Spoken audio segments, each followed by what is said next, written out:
वो जो साथ लौट आया था। रात के 2:17।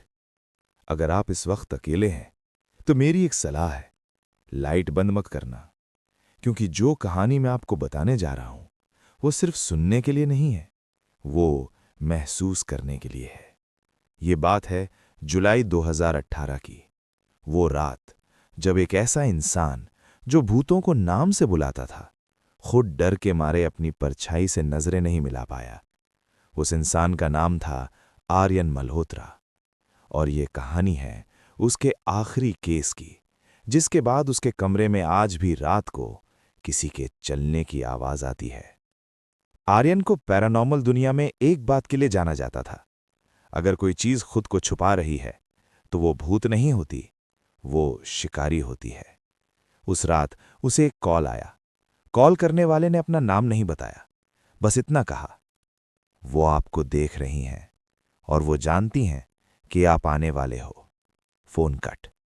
आर्यन के हाथ कांप गए, क्योंकि ये पहली बार था जब किसी केस ने उसे पहले से जान लिया था। लोकेशन बागदेवपुर का जंगल। वो घर नक्शे में नहीं था, जीपीएस वहीं बंद हो गया, जैसे कोई नहीं चाहता था कि वो जगह ढूंढी जाए।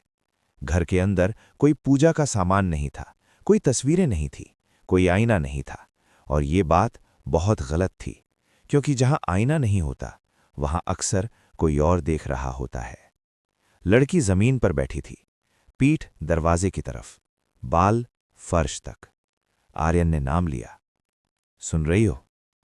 धीरे धीरे लड़की ने गर्दन मोड़ी, पूरा शरीर नहीं, सिर्फ गर्दन, 180 डिग्री, और बोली, आर्यन, तुम इतने थके हुए क्यों लग रहे हो? टीम मेंबर चीख पड़ा, क्योंकि आर्यन ने अपना नाम किसी को नहीं बताया था। ईएमएफ मीटर एकदम मर गया, कैमरे ब्लैक स्क्रीन, लेकिन ऑडियो रिकॉर्ड होता रहा। ऑडियो में एक आवाज थी, एक नहीं, कई। धीमी फुसफुसाहट, हम घर आ गए, अब ये भी रहेगा, ये अकेला है। आर्यन ने कांपती आवाज में कहा, अगर तुम कुछ हो तो सामने आओ। लड़की हंसी, और उस हंसी में 3 अलग आवाजें थीं। और फिर उसने कहा, हम सामने नहीं आते आर्यन, हम अंदर बैठते हैं। तभी आर्यन को महसूस हुआ उसके सीने में कोई सांस ले रहा है, उसके नहीं, कोई और। टीम मेंबर भागकर कमरे में घुसे। आर्यन दीवार से लगा खड़ा था, आंखें खुली, पलकें नहीं झपक रही थीं, और दीवार पर उसकी परछाई के साथ एक और परछाई थी, जो उसकी हर मूवमेंट थोड़ी देर से कॉपी कर रही थी। केस बंद कर दिया गया। लड़की अब बिल्कुल नॉर्मल थी, लेकिन जाते वक्त उसने आर्यन के कान में कहा, धन्यवाद, अब हमें घर मिल गया। उस रात आर्यन ने अपनी पत्नी से कहा, अगर मैं सोते में बोलूं तो मुझे मत जगाना, क्योंकि उस वक्त मैं अकेला नहीं हूंगा। सुबह बाथरूम से हंसने की आवाज आई, दरवाजा अंदर से बंद। जब तोड़ा गया, आर्यन जमीन पर था, लेकिन आईना पूरी तरह टूटा हुआ, और हर टुकड़े में उसका चेहरा नहीं था।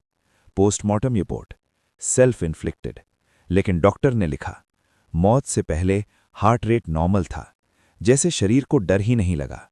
उसकी डायरी का आखिरी पन्ना, ये भूत नहीं है, ये वो हैं जो शरीर बदलते हैं। अगर तुम ये पढ़ रहे हो तो पीछे मत देखना।